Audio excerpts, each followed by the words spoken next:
بسم اللہ الرحمن الرحیم۔ السلام علیکم محترم ناظرین، امید ہے کہ آپ سب خیریت سے ہوں گے۔ آج میں آپ کو حضرت موسیٰ علیہ السلام کی نبوت کا واقعہ سناؤں گی۔ شہر سے باہر جاتے ہوئے ایک روز آپ نے ایک مصری کو دیکھا جو ایک اسرائیلی کو بلا وجہ تنگ کر رہا تھا۔ اس اسرائیلی نے حضرت موسیٰ علیہ السلام سے فریاد کی کہ اسے ظالم سے بچا لیں۔ آپ نے مصری کو سختی سے روکنے کی کوشش کی مگر وہ نہ مانا۔ اس پر حضرت موسیٰ علیہ السلام نے طیش میں آ کر مصری کو ایک زوردار تھپڑ رسید کیا تو وہ وہیں مر گیا۔ اس کی موت کا حضرت موسیٰ علیہ السلام کو بہت افسوس ہوا۔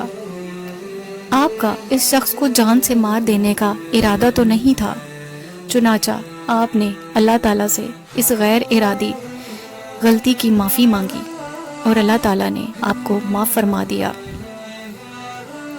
اگلے ہی روز آپ پھر کہیں جا رہے تھے۔ آپ نے دیکھا کہ وہی اسرائیلی ایک قبطی سے جھگڑ رہا ہے۔ اسرائیلی نے پھر حضرت موسیٰ علیہ السلام سے فریاد کی۔ اگرچہ آپ کو بہت ناگوار گزرا مگر آپ نے نہ صرف قبطی کو روکا بلکہ اسرائیلی کو بھی ڈانٹا کہ تم ہر وقت جھگڑا کھڑا کر کے بلا وجہ فریاد کرتے رہتے ہو۔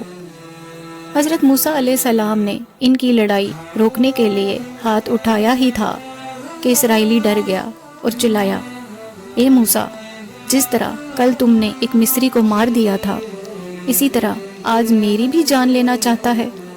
بس پھر کیا تھا، سارے شہر میں یہ خبر مشہور ہو گئی کہ اس مصری کو حضرت موسیٰ علیہ السلام نے ہلاک کیا تھا۔ تب فرعون نے حضرت موسیٰ علیہ السلام کی گرفتاری کے احکامات جاری کر دیے۔ فرعون کے دربار میں موجود حضرت موسیٰ علیہ السلام سے انسیت رکھنے والے ایک شخص نے آپ کو سارے واقعے سے مطالعہ کرتے ہوئے فوراً وہاں سے نکل جانے کا مشورہ دیا۔ لہٰذا حضرت موسیٰ علیہ السلام بے سر و زمانی کے عالم میں نکل پڑے اور منزل بہ منزل مدائن کے شہر جا پہنچے۔ بھوک اور پیاس سے نڈھال آپ ایک کنویں پر پہنچے۔ کنویں پر بھیڑ لگائے لوگ اپنے اپنے ریوڑوں کو پانی پلا رہے تھے اور ان سب لوگوں کے پیچھے دو لڑکیاں اپنی بکریاں لیے ہوئے کھڑی تھیں۔ حضرت موسیٰ علیہ السلام کے پوچھنے پر لڑکیوں نے کہا، ہمارا باپ ضعیف اور ہم ناتواں عورتیں ہیں۔ یہاں سب سے پہلے وہ اپنے ریوڑ کو پانی پلاتا ہے جو طاقتور ہے۔ حضرت موسیٰ علیہ السلام بڑے جوان اور وجیح تھے۔ ہوئے آگے بڑھے اور کنویں سے پانی نکالنے والے بھاری بھرکم برتن کے ذریعے اکیلے ہی بآسانی پانی نکال کر ان لڑکیوں کے ریوڑ کو پلا دیا۔ لڑکیاں تو چلی گئیں اور حضرت موسیٰ علیہ السلام ایک درخت کے نیچے آرام فرمانے لگے۔ وہ لڑکیاں جب گھر پہنچیں تو ان کا ضعیف باپ بہت حیران ہوا اور پوچھا کہ اس روز وہ جلدی کیسے آ گئیں؟ تو انہوں نے بتایا کہ ایک پردیسی نوجوان آ گیا تھا جس نے ان کی بکریوں کو پہلے پانی پلا دیا۔ تب ان کے والد نے یہ کہا، اگر ہم اپنے محسن کے ساتھ کوئی اچھا سلوک نہ کریں تو یہ ناانصافی ہوگی، لہٰذا جاؤ اس پردیسی نوجوان کو ساتھ لے آؤ تاکہ ہم بھی اس کی کچھ خدمت کر سکیں۔ چنانچہ ایک لڑکی گئی اور حضرت موسیٰ علیہ السلام کو اپنے ساتھ گھر لے آئی۔ حضرت موسیٰ علیہ السلام کو کھانا کھلانے کے بعد ان سے اس علاقے میں آنے کی وجہ پوچھی گئی تو آپ نے تمام واقعہ بتا دیا۔ آپ کو بلا کر لانے والی لڑکی نے اپنے والد کو مشورہ دیتے ہوئے کہا کہ بابا جان، بہتر ہوگا کہ اس ایماندار اور طاقتور شخص کو ملازم رکھ لیا جائے۔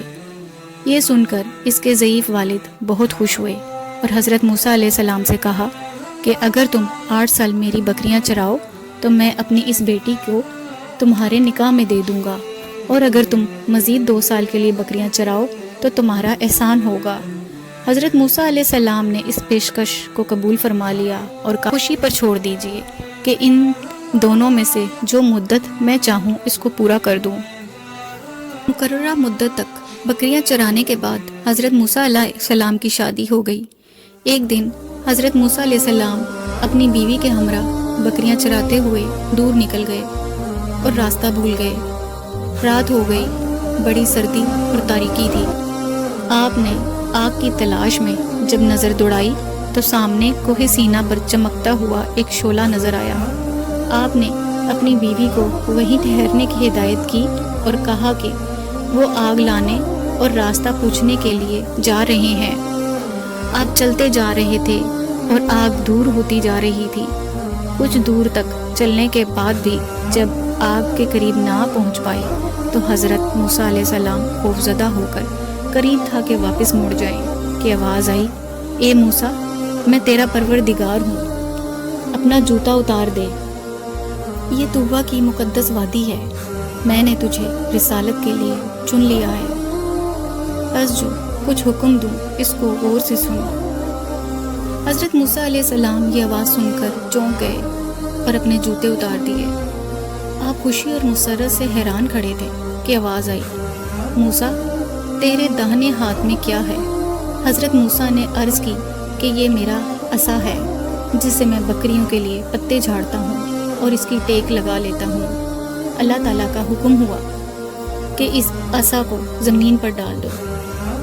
جو ہی حضرت موسیٰ علیہ السلام نے اپنا عصا زمین پر پھینکا، وہ ایک خوفناک اژدہا بن کر دوڑنے لگا۔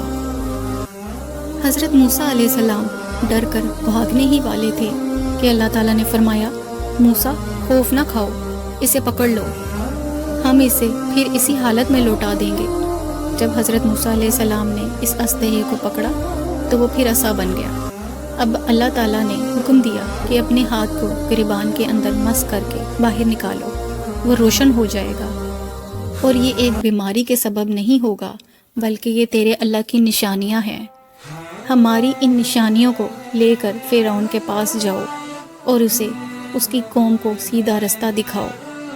اس نے بہت سرکشی اور نافرمانی اختیار کر رکھی ہے، وہ بنی اسرائیل پر انتہائی ظلم کر رہا ہے، ان کو اس غلامی اور ذلت سے نجات دلاؤ۔ محترم ناظرین، اگر آپ کو آج کا واقعہ پسند آیا ہو تو اسے لائک اور شیئر کیجیے اور ہمارے چینل کو سبسکرائب کیجیے تاکہ آنے والی ویڈیوز کا نوٹیفیکیشن آپ کو ریسیو ہو سکے۔